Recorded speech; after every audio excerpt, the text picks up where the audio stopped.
बिजली डिपार्टमेंट, हाय हाय बिजली डिपार्टमेंट, हाय हाय। आज से 15 दिन से मुसलसल बानिहाल एरिया में बल्कि पूरे डिस्ट्रिक्ट में जो अनशेड्यूल्ड कट चल रहे हैं, ये बहुत ही अफसोसनाक है, क्योंकि आजकल बच्चों की पढ़ाई भी काफ़ी चल रही है, एग्जाम्स भी हैं, और ख़ासकर खाने के टाइम सुबह शाम जब भी बिजली की ज़रूरत है तो बिजली गायब। और बिलें जो है हमारे गरीब लोगों को महीने पर अदा करनी होती है, जो कभी 200 हुआ करती थी, आज 400 के करीब 600 रुपया देना पड़ता है पर मंथ।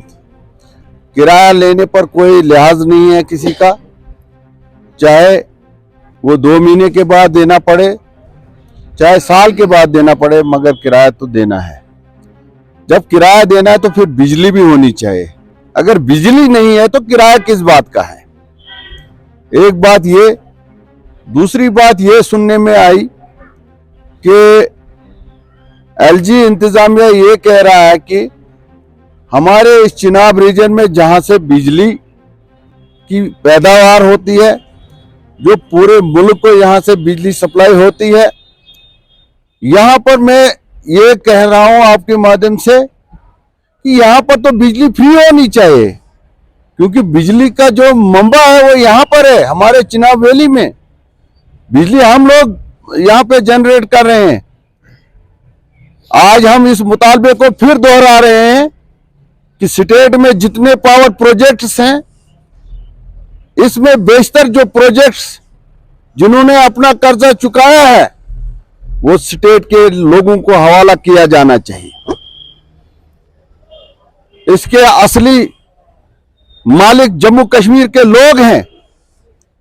ये अल्लाह का दिया हुआ यहां पर तोहफा है जम्मू कश्मीर के लोगों को कि यहां पर पानी का जो बहाव है, जिससे बिजली पैदा की जाती है और पूरे मुल्क को सप्लाई की जाती है, और यहां के लोग, जम्मू कश्मीर के लोग बिजली के लिए इस वक्त तरस रहे हैं।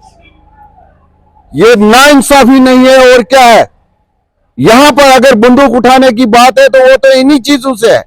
जब ये इस तरह के जुल्म हमारे लोगों के ऊपर जारी रहे तो हमारे नौजवान जिनको जो रोजगार के लिए तरस रहे हैं, अगर हमें आज तक एक ही फ्री प्रोजेक्ट जो है जम्मू कश्मीर को दिया होता, जो बजट रियासत जम्मू कश्मीर को दिया जाता, शायद हमें उसकी जरूरत नहीं पड़ती।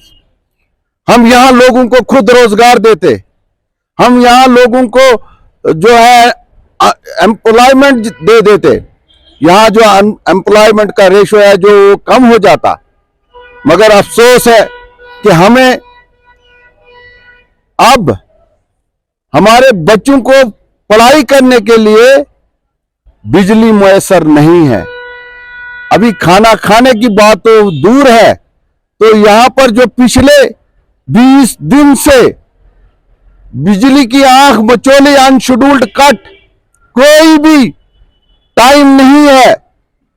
कभी ग्रिड से पावर काटा जाता है, कभी कहीं से। हमें ये मालूम नहीं है आप एसएलडीसी कट कहां से आपको लगता है, क्यों लगता है, और इसी एरिया में क्यों लगता है जहां से बिजली की पैदा।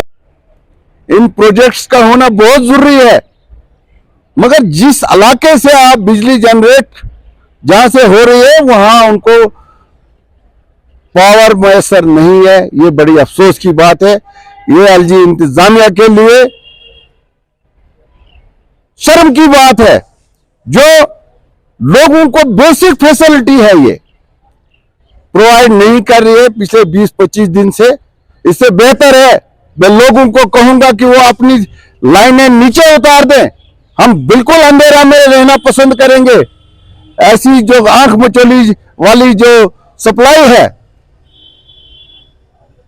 लिहाजा मैं आपके माध्यम से ये कहना चाहता हूं, जो 132 केवी लाइन से यहां पर सप्लाई थी उसको फिर से बहाल किया जाए, और हम 1-2 दिन में आपको ये वार्न करते हैं, अगर ये आपने रवैया ठीक नहीं किया तो हम लोगों के हमरा इस सड़क पर आएंगे, जो जम्मू कश्मीर की शहरग है, इस पे लात रख के तुम्हारा सांस बंद कर देंगे।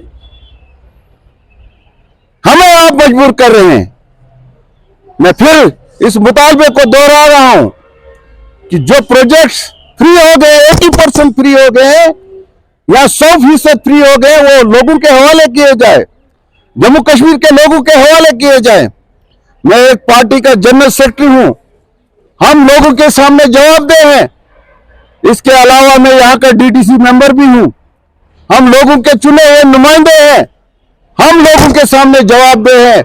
हमने इस बात की जमानत दी है कि आपके साथ इंसाफ किया जाएगा, आपको जुल्म नहीं होने दिया जाएगा। ये जुल्म नहीं है तो और क्या है? मैं एलजी साहब से ये पूछना चाहता हूं कि वो फौरी तौर मुदाखलत करके इस बिजली सप्लाई को बहाल करें। हम देखेंगे 2 दिन के अंदर ये डिपार्टमेंट इस रवैये को दुरुस्त नहीं करेंगे तो हम एक बहुत बड़ा एहतिजाज की कॉल देंगे और यहां पर आपका लाइन ऑर्डर संभालना मुश्किल हो जाएगा। मैं ज्यादा न कहते हुए आप लोगों का शुक्रिया अदा करता हूं कि आप लोग इस मेरी प्रेस कॉन्फ्रेंस में यहां आए, जहां हमने पीसफुल तरीके से अपनी बात रखी। मुझे उम्मीद है कि डिपार्टमेंट मेरी इन बातों को सुनकर संजीदगी से इस पर गौर करेगी और इस सप्लाई को बहाल करेगी। आप लोगों का बहुत बहुत शुक्रिया। खुदा। इस प्रोग्राम को आप तक पहुंचाने में हमारे साथ ताउन कर रहे हैं डॉक्टर समीता सोफत हॉस्पिटल लुधियाना पंजाब, बेऔलाद जोड़ों के लिए उम्मीद की वाहिद किरण।